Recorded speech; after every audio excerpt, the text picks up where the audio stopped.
project controls effort, which is fairly significant for our company.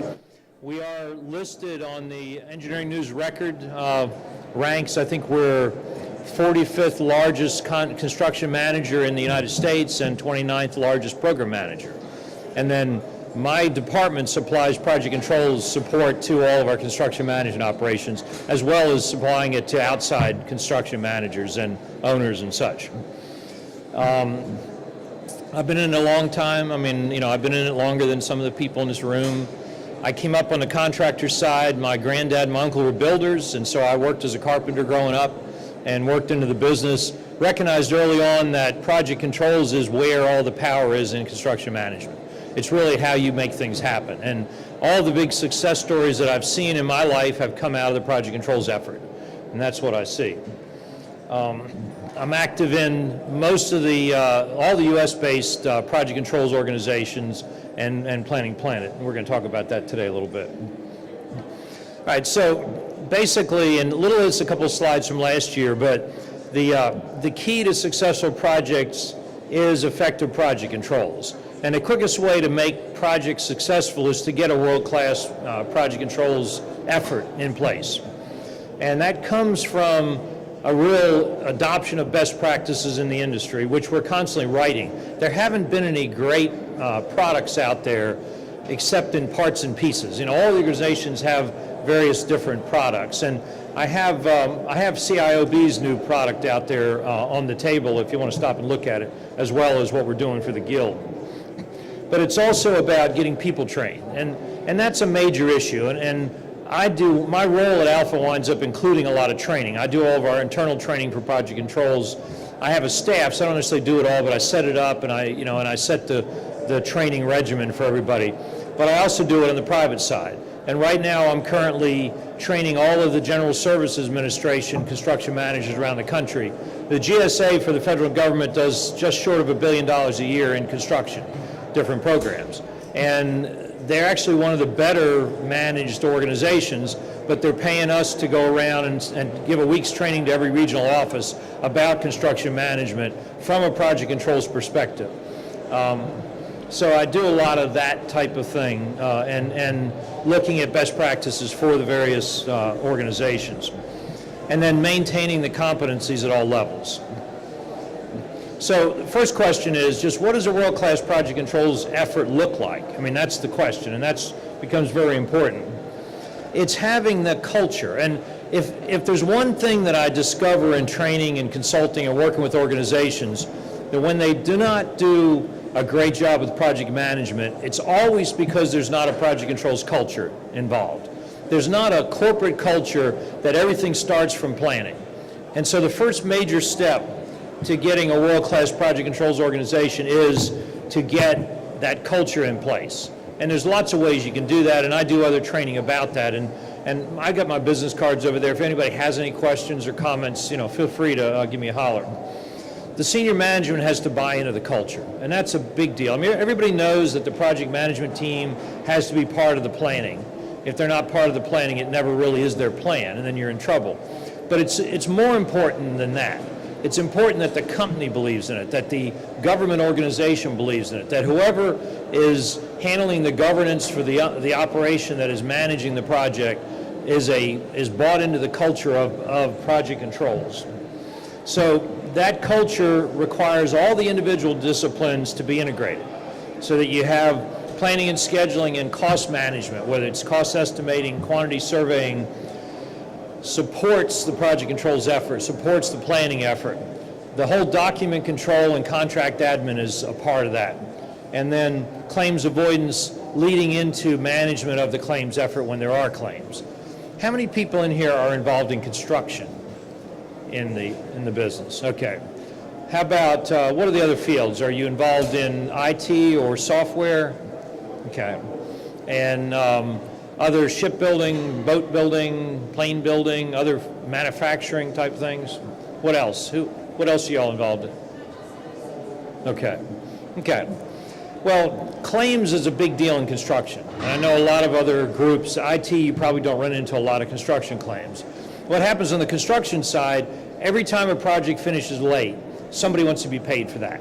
Either the contractor expects to be paid more money for being on the job longer, or the owner expects to get reimbursed by the contractor for them being on the job longer.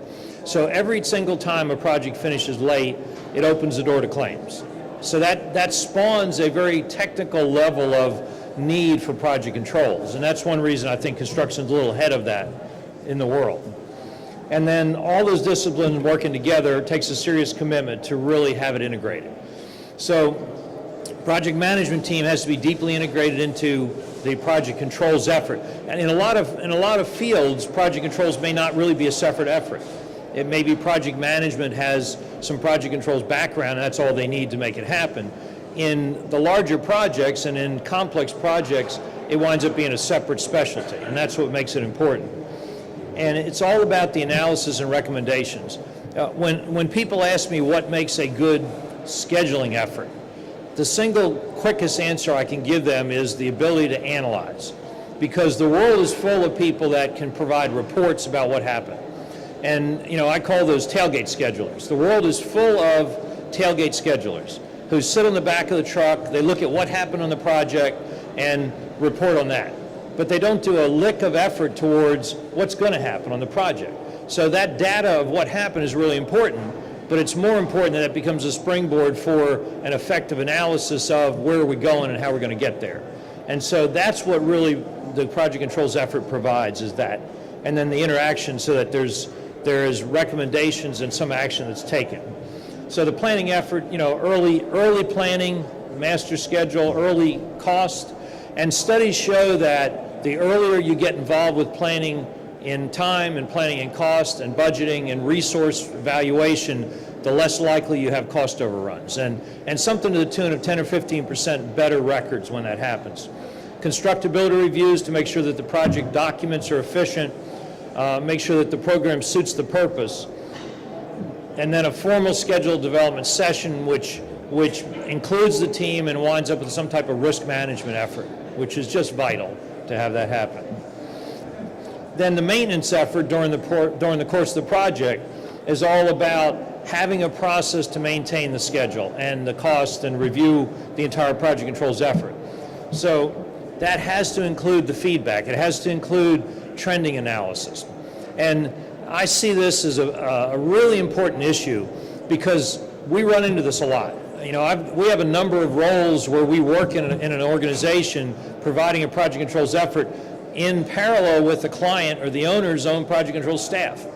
And usually that's because the staff is comprised of tailgate schedulers. And they're providing wonderful reports to talk about what happened. And the difference for us is if you're building a high-rise building or you're building a roadway, that project controls tailgate schedule will look at a delay this month and say, oh, we have a 5-day delay, we're worried about that.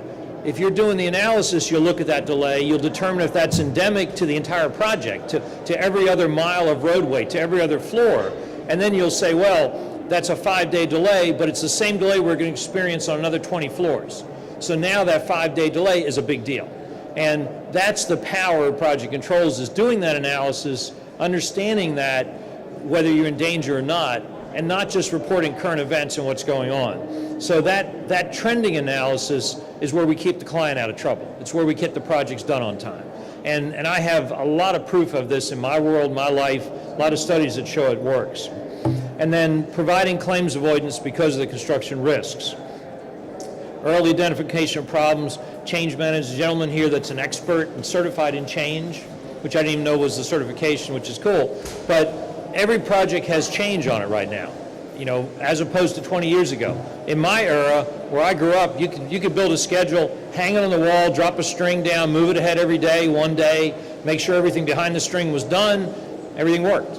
But you had limited exposure to changes. You didn't have the internet. You had limited exposure to new products. Now every project is usually underfunded for design. It's rushed for design. The drawings are weaker. They're not sure what they want. They haven't programmed the project. And so the change side of projects is huge. So if you buy into that, in order to get a project, have a successful program, you have to buy into it. When you do, you recognize that the change management piece of the analysis is integral and vital. So that means you resolve everything as you go. Now, Planning Planet is an organization that has grown dramatically and has provided really a resource for planners over the years. And what we found is we've had a lot of requests to step that up and provide certifications and to actually provide some training and that type of thing. So what we're doing with the International Guild of Project Controls is developing a body that Planning Planet has supported and created that will allow some recognition within the industry, particularly within the Planning Planet membership of about 50,000 planners and schedulers and project controls people, and through organizations to provide a career path and testing and certifications for people along that career path. To have regional centers of excellence. Right now there's dozens of different organizations. I mentioned CIOB, who has a very good time management book. We want to be the central place where we are able to correlate all the different certifications. And the goal is that, the change management certification eventually would be something that we can look at and say, gee, that aligns with one of our certifications, and you can grandfather in so that we know. So we do a pretty good job of evaluating all of those certifications to gain some international consistency in the whole thing. Career paths, these are focused by discipline. There are lots of people that only want to engage in one discipline. There's a senior estimator at my company that's been estimating as long as I've been doing my business, and I've estimated quite a bit, but he's been estimating for 35, 36 years and doesn't want to do anything else. Well, he should have a career path that goes to a certain point and lets him be at a master level, at a fellow or something like that. Same thing happens with planning and scheduling or document control, contract management, and forensic analysis. There's an organization in the States called the Association for the Advancement of Cost Engineering, and it's a project controls organization that has a forensic analysis certification, a certified forensic cost consultant. But there's not a lot out there. So, expert witnesses rely on their CVs and, their experience and references, but there's been very little in the way of testing until that came along. And then we've developed some increasing levels of competence so that somebody can register and get on the path, come along into the basic level, move up to the competent or associate, move into an advanced level, and then have a specialty discipline, a specialty in a discipline. So if that person wanted to be a cost estimator, they could be at the top of their game, their top of their level in cost estimating. And then work their way up to having an industry master in the full project controls disciplines. And so this is a career path, and you can also see this on the website. And the goal here is that people can work vertically up a discipline. They can also work horizontally across a level or levels and attain a full project control certification. That way they get the full experience of everything it takes to be able to integrate those project controls disciplines well. So I'm going to run through this, and I only need about an hour and a half from this point forward, and I'll be done. I'm giving her a hard time because they are tough here. Let me tell you what. Where do you see the signs she has? She's got these signs that say quit now. They say death before dishonor. I mean, she's got just a world of signs over there. So we're going to run through this.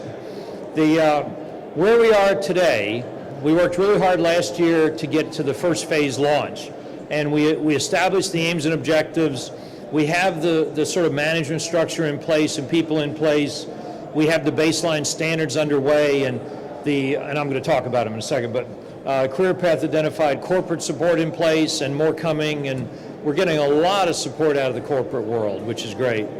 And then starting to see some regional activities emerging. Now, the standards of practice, we expect to be done with our internal review of it and have it out for public review April 1. So right around the corner, we plan to have that out. We have 2 copies of where we stand, or where we stood about 3 weeks ago, printed and bound over here. Feel free to stop in and take a look at them. The forensic analysis draft is about 80% complete. One of the things we're doing is correlating it across the world, so that's a tough one. Some of the people that wrote it were UK-based, some of the people that wrote it were US-based. We've got some Australian input, a little bit of Far East input. We're trying to remove any real references to legal and jurisdictional requirements, except as are needed to explain a concept. And then the goal would be later on to be able to publish a UK-specific legal guide if we need to.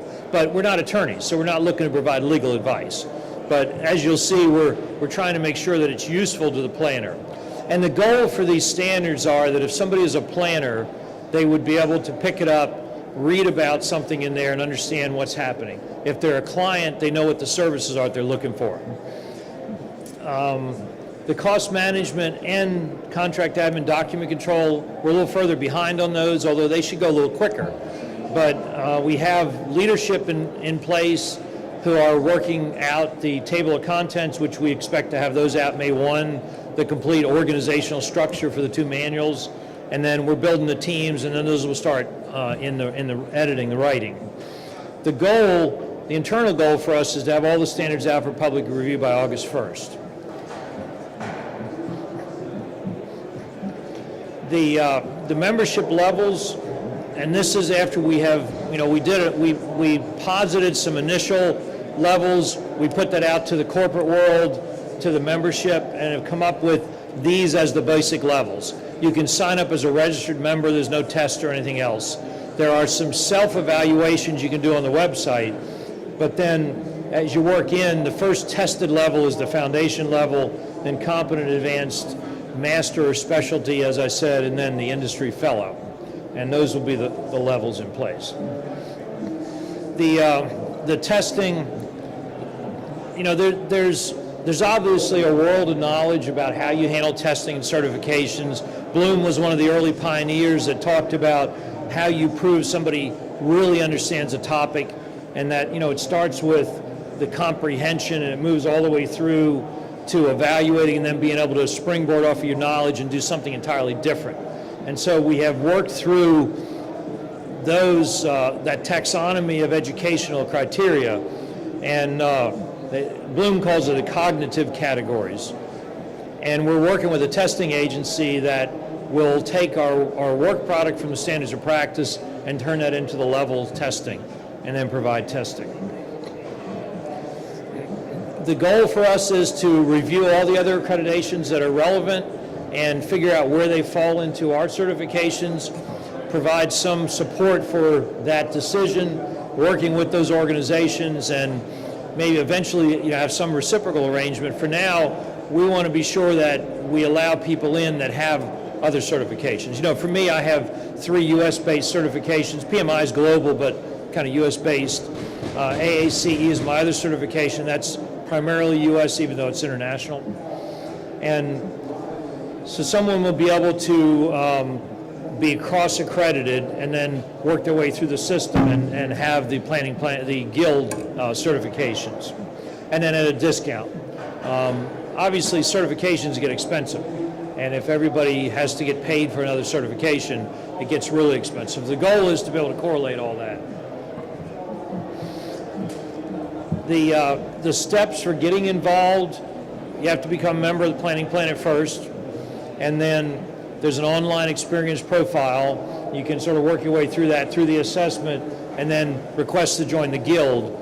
And then someone with the guild will work with you to start you on the path for guild membership and working through certification. Some of the corporate support, you're going to be hearing from the corporate support today and tomorrow, because I think all the rest of the speakers are with companies that are sponsors. And what we're hearing from these companies is they want to have an organization that will help provide a career path for their people. So if somebody wants project controls as a career path. Project controls did not used to be looked at as a career path. You were project management or maybe engineering. But we're seeing it worldwide now, it's a career path, because it's the place where you manage construction, you manage projects professionally. Guild setting standards of practice. Those are these standards that we're writing. Like I said, the 2 books are out there. Feel free to take a look at the planning and scheduling. And that's where we are right there. August 1st, we plan to have it out. The basic structure of the guild right now, the governance, is we'll have a guild president and a senate. I'm a member of the senate right now. And some organizational people are members as well.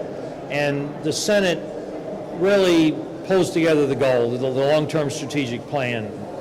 Then with the governance, we have a governance council who makes sure that the activities of the guild are in keeping with the plan, and then regional management councils. We have committees that are set up that handle all the different things, collaboration with other organizations, professional standards, and we are looking for people that are interested in joining these committees and participating in the development as we move ahead. And then the foundation, which is basically the management of the day-to-day practices.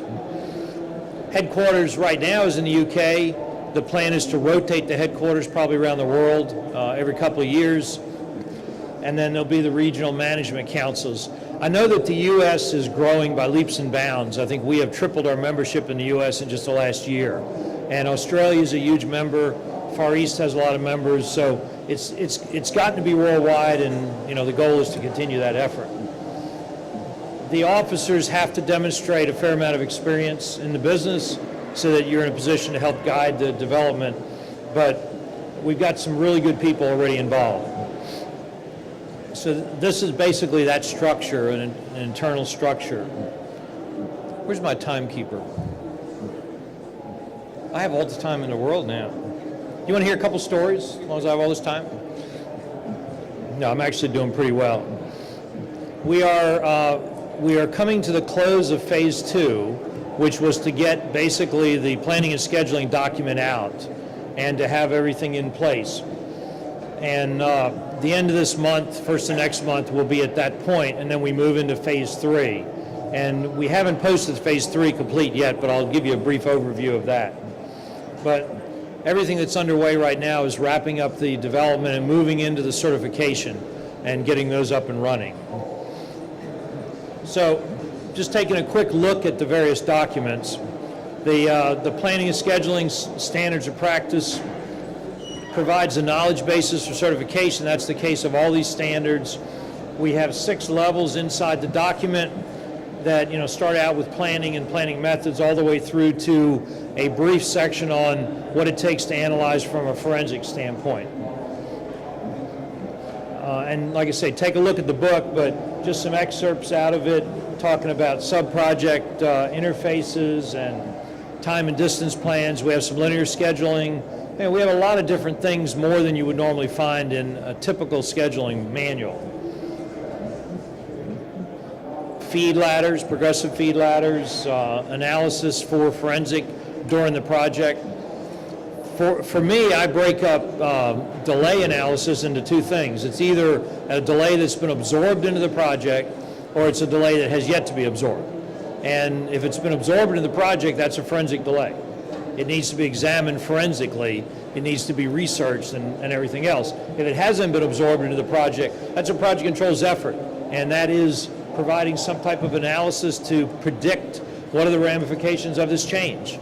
And all that's in the manual. We'll explain all that pretty carefully. For the document control contract admin side, this is probably the one that we have the most amount of uncertainty with, because project management includes contract admin, but there's a certain amount of contract admin that has to be done inside project controls. Anytime you are reviewing a change, you're reviewing any kind of requirements, it goes back to the contract. What do I have, an hour left? Do I have an hour left?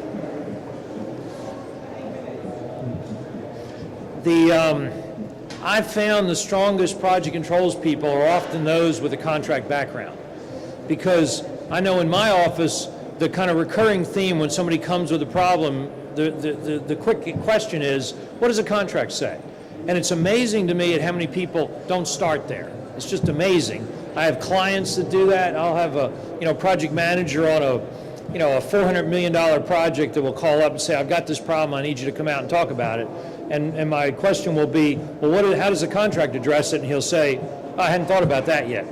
Well, that's the basis. So that's the first thing. So that's why we've included it. Document control falls under project controls generally, but then again, it's a question of how much. And if you have a particular interest in this field, I welcome help to jump in and help us establish those. some of the basic table of contents and issues that we're talking about.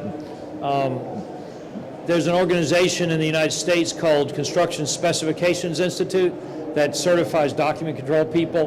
One of our co-managers of this committee is real active in that group, and he's certified in their different document control certifications. So the other one is somebody from Australia who has a deep project controls document control background. So we're trying to come up with what is that process. Cost management. This is cost estimating, budgeting, quantity surveying, life cycle costing, all the things that sort of fall into this realm. And there are other organizations that do a pretty good job of this already, so we're looking to involve those. I have the lead for this committee is certified as an estimator from another organization, and so he's got a pretty extensive estimating background.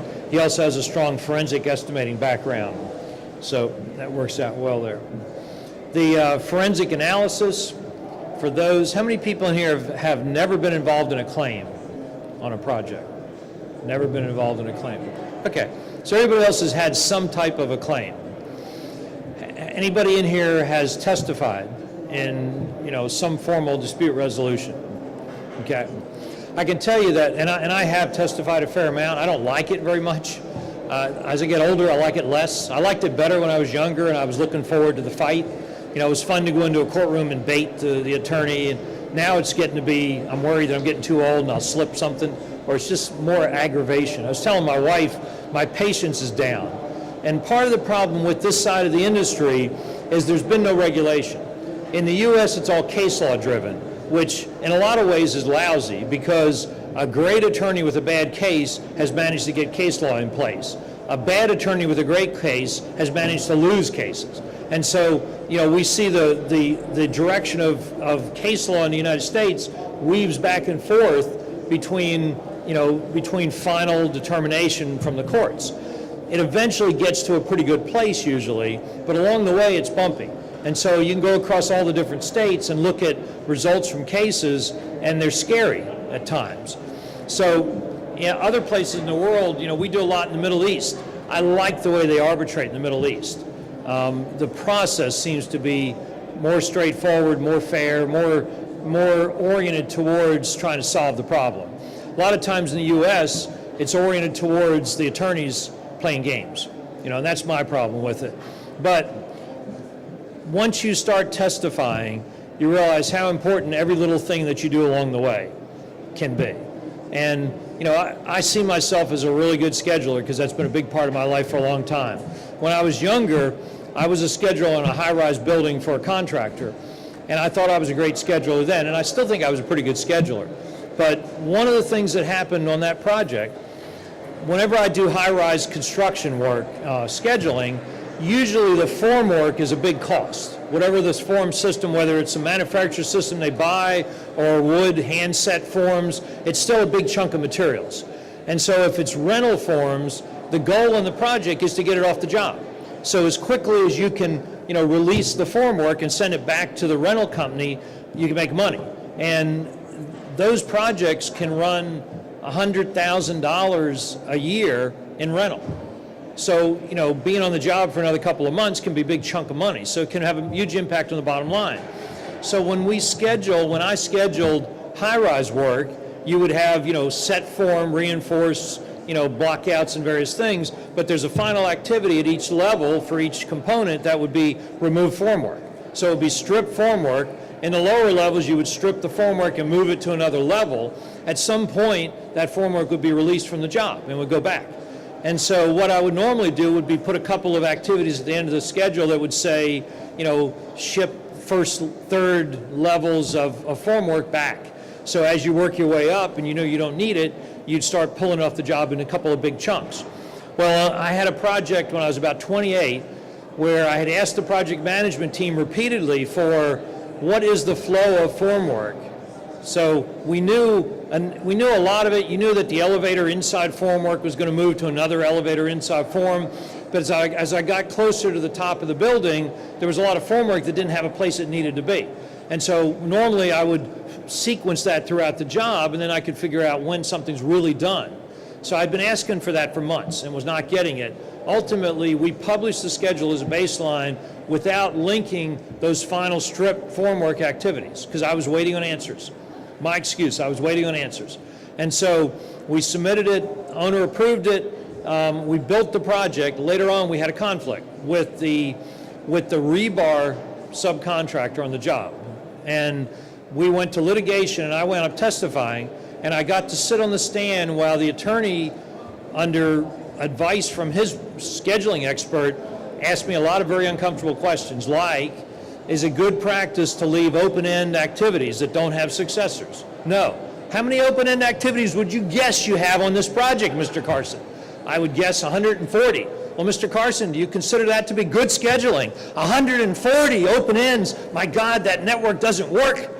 Well, it did. I mean, the point was everything else worked, but we couldn't figure out when that formwork was coming off the job. Well, it made me look stupid. It made me feel stupid. It made me really careful with the rest of my life.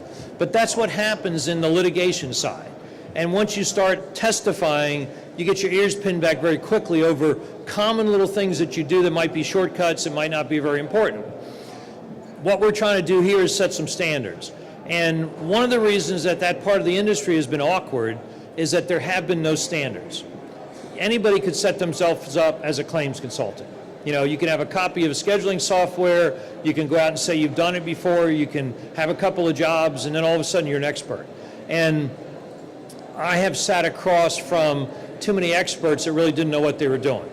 And it's part of my impatience anymore, because if I work for a contractor, you know, we do consulting, if we work for a contractor, 15 minutes, that's all? And if I work for a contractor, the first thing I tell them is, look, we do objective analysis. We have to do objective analysis. We're not coming in being your advocate. We will certainly remember that you're the client. We will ask for all the help we can get to prove your case. But at the end of the day, we have to have an objective analysis. And if we don't do that, if we ever have to litigate or arbitrate, you're in trouble because we'll be unseated at that point. So I have this big discussion I have with contractors. All along the way, once we start producing results, the contractors are constantly sure they're not getting enough. You know, there's a 145-day delay, and we're saying that 65 days is the contractor's fault. They hate that. They don't feel like that should be. So what happens is they come to you and say, oh, look at this, you obviously haven't seen all the documents. So we defend our analysis all the way through a case with a contractor. When we get to the end, and with the owners too, but to a much lesser extent, we get to the end, we come up with a final report, we walk into mediation, and guess what happens? The other side comes in and they say, it's all your fault. You know, exactly what I said couldn't happen. And so then you sit there and listen to the opposition tell these fairy tales about what happened.